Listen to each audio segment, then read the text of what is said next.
ఇది పంచపాండవ తీర్థం, అది తీర్థం. ఇది గోగర్భం డ్యామ్కి రాగానే కుడి చేతి పక్క తిరిగి కిందకు వస్తే ఇది కనబడుతుంది పంచపాండవ తీర్థం. ఇక్కడ దాని ఇతిహాసం కూడా ఉంది. ఇక్కడ మలయాళ స్వామి తపస్సు చేసిన ప్లేస్ ఇది. ఇక్కడ నుంచి ప్రతిరోజు స్వామికి గోగర్భం డ్యామ్ దగ్గర నుంచి గోగర్భం డ్యామ్ దగ్గర స్వామివారికి భోజనం వెంకటేశ్వర స్వామి పంపించేవారు.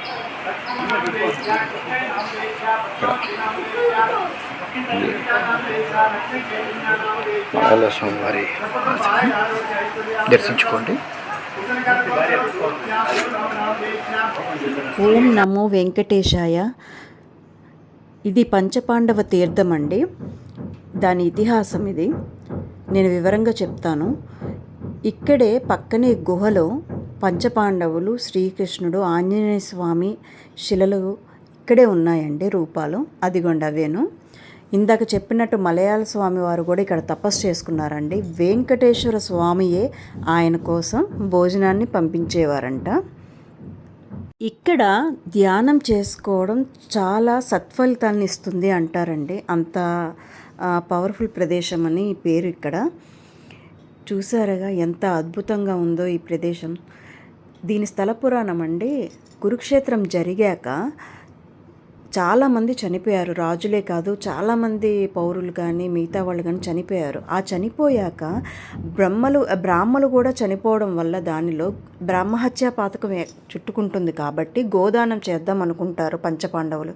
కానీ వాళ్ళకి బ్రాహ్మలు దొరకనందువల్ల కృష్ణుడిని ప్రార్థించగానే కృష్ణుడే బ్రాహ్మణ రూపంలో వచ్చి గోదానాన్ని స్వీకరిస్తారండి. అది ఆ స్థలం ఇదేనండి. అంత మహిమగల ప్రదేశం. ఇదిగోండి క్షేత్రపాలకుడు రుద్రుడండి, ఈయనేనండి. దీనినే మనం రుద్రశిలగా అంటారు. అక్కడ చాలా మహిమగల స్వామండి. చూసారుగా పూజలు జరుగుతున్నాయి, అందుకని అక్కడ ఎక్కువ డిస్టర్బ్ చేయలేదు. పక్కనే నాగశిలలు ఉన్నాయండి.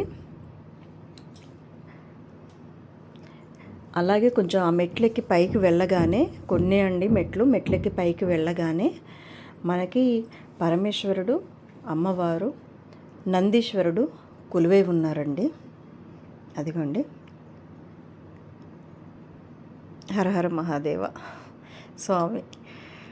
చూసారుగా అండి ఎంత అద్భుతమైన ప్రదేశాలు. స్వామిని దర్శనం చేసుకుని వెళ్ళిపోతున్న మన బిజీ లైఫ్లో ఆయన సృష్టించిన అద్భుతాలని, పుణ్య ప్రదేశాలని మనం మిస్ చేసుకుంటున్నామండి. మీకు కనుక కొంచెం కుదిరితే తప్పకుండా ఈ తీర్థాలు చాలా ఉన్నాయండి, వాటిని దర్శించుకోండి. ఇవి మహిమగల తీర్థాలండి, తప్పకుండా వెళ్ళాల్సిన ప్రదేశాలు. నేను అంతా క్లియర్గానే చూపించాను, వివరణ ఇచ్చాను అనుకుంటున్నాను. నచ్చితే సబ్స్క్రైబ్ చేయండి, షేర్ చేయండి, లైక్ చేయండి. మళ్ళీ కలుద్దాం.